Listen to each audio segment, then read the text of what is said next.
Tayo mag-vlog ngayon, mag-update kung magkano yung presyuan. Ang daming bisikleta dito ng mga brand ay Trinks and halo-halo pa. So napakadami mabibili dito. Ayan, sa labas pa lang. Sa taas may second floor. Ayan yung labas nila. So may mga bike sa labas, folding bike sa isayin natin. Yung mga bisikleta dito. So sa labas muna tayo. Ito may mga Trinks. 11,000 pesos. Presyo agad para hindi kayo mainip. Ito yata yung 2.0. Ayan, Trinks Dolphin 2.0 ay 11,000 pesos. Meron na akong budget ito. So karamihan ng mga babanggitin ko dito, yung mga nandoon ng bisikleta, meron na tayong budget yan. I-search mo lang sa YouTube, lalabas na yan. So ito naman 7,000 pesos. Ito yata yung 1.0. Ayan. So 1.0 Trinks ay 7,000 pesos. Yung 2.0 ay 11,000 pesos. Yung 3.0 nito, kung doon kakamali, nasa 20 mil. Around 20 to 21,000 pesos. Kaso nga lang wala dito ngayon. Ito naman, Trinks Intense. Meron na akong budget ito. 7,500 pesos. Mga naka-mechanical. Ito naman si Beta. Ito yung bagong version ng Beta. Nabudget ko lang to recently. Magkano siya? Wala siyang presyo mamaya. Tatanong natin kung magkano to. Sabi na 8,500. Ay 8,500 pesos daw pala. Sabi ni Bossing. So same price lang halos nung kila Budget Bikes Cavite. Ito pala may mga ano pa dito, mga gulong. Magkano to? 1,000 pesos Paris na. Ayan. So 1K Paris na yung mga gulong. Ito naman 3,700. Ito yung mga parang latag nila dito. 3,700. Ano to? Mga fork, 27.5. Hindi makita yung Benedicto de Alto. Hindi makita yung brand. Philips pala to, Philips. 3,700 pesos. Ayan. Ito naman Epicon. Santur, Epicon. 6,000 pesos. Ayan. So may mga saddle. Excuse me po. Ayan, may mga brake pads dito. So, doon tayo sa mga bisikleta muna bago tayo sa mga pyesa. Ayan, sobrang dami dito. May second floor pa sila doon. May nakikita akong Trinks din doon. Sa baba muna tayo. Dito tayo sa kabila habang may customer pa doon sa kabila. Ito Trinks. Anong Trinks to? Ito pala yung 3.0 na Trinks. Meron pala dito. So, tatanong ko yung presyo. Boss, magkano yung Trinks 3.0? Ayan, 23,000 pesos pala yung Trinks Dolphin dito. Naka MT200. Ito yung pinakamabenta dati pa. Panahon pa ng Kastila. Nung pandemic. Ayan, na Dolphin 3.0 glossy. Meron na akong budget ito kung gusto nyo makita. Nandyan lang sa channel ko yung budget nito. Naka MT200 na to. 23,000 pesos dito kay DC Cycle. So ito naman katabi. Si Sunpid Kepler pala ay 23,000 pesos. Ito yung gravel bike ni Sunpid. Yung size, hindi ko makita yung specific na size eh. Pero yung ganito, medium, karamihan, kadalasan pala. Ayan. Ito ay naka-Claris kung hindi ako nagkakamali. Ayan, Claris nga, 23,000 pesos. Trinks Clamber, 20K. Ito yata yung 3. Ayan. Clamber 3, 20K. Naka L2. Meron namin akong bike check niyan. Viper, meron din dito. Ito yung gravel bike ng Viper, 10,000 pesos. Dating 17 to 15K yan. Nung pandemic. Ito naman Trinks din. 10,500. Anong Trinks to? Trinks Tempo. Ayan, 10,500. Trinks Swift 2.0, may budget naman ako na to, 34,000 pesos. Ito yung naka 105 kung di ako nagkakamali eh. Ayan, may budget na ako niyan eh. Ayan si Trinks Swift 2.0. Ito naman si Sunpid Mars. Ito yung galing sa Mars na road bike. 25,000 pesos. Yung size, large. Ayan, large yung size niya. Ito naman si Sunpid din. Sinong Sunpid to? Sunpid Mars din yata to. At 20,000 pesos. Teka lang, hanapin ko anong Sunpid. Hindi ko makakita eh. Lunar yata to o ano?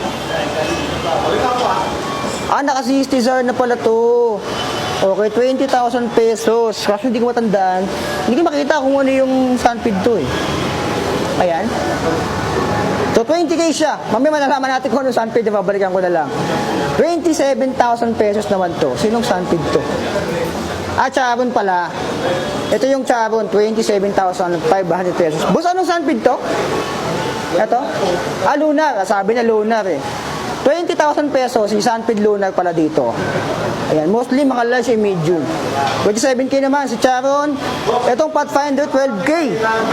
Pandemic ko nakita ito si sunpid Charon eh. Ayan, si Pathfinder pala. Kutob na ang alien nyo. This Climber 1.0 naman. Ito, walang presyo. Boss, magkano si 1.0? Climber 1.0 magkano? 15. Tapos for 1.0?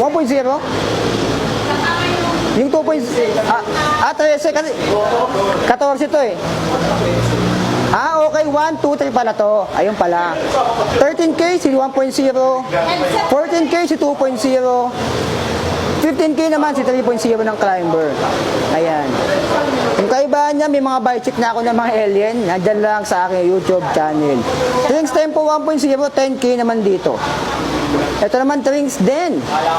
Ito MTB na to. Ayan, Trinks M100 pala to. Ito mas magkano sa M100? Mechanical. 8.5. Ayan, 8.5 si M100. Ito 8.5 pala. Ito pala yun. Kisto same lang, 8.5. Hydraulic ng X-Part. Ito naman 17,000. Si Sunpid Devil, may buy check naman ako nito.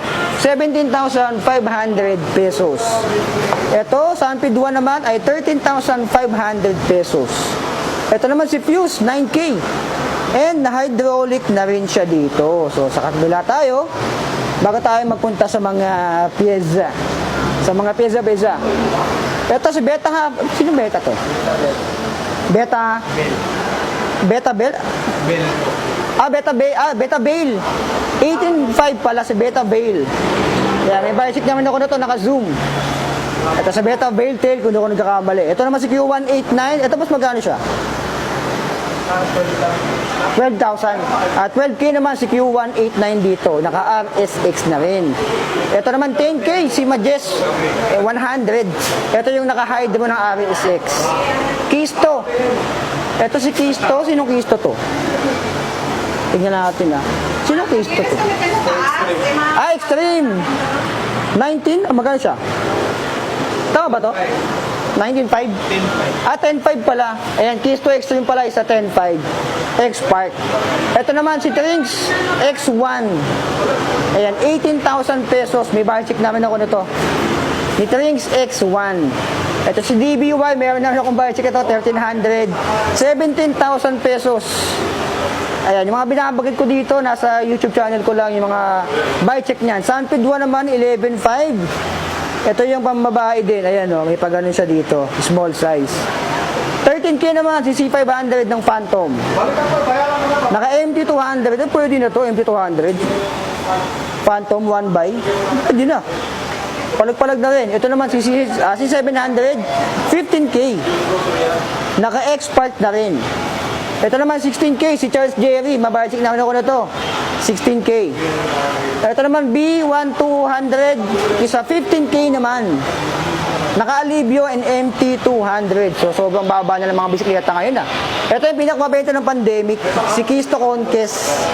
Ayan. Ba't magkano si Kisto Conquest? 10.5. Ayan, 10.5 pero dati ng pandemic, alam nyo kung magkano to? 15 to 17,000 binibenta to dati. Pero ngayon 10.5 na lang. Ayan. 287 siya. Expert na rin. Ito naman 6K. Ito yung Viper.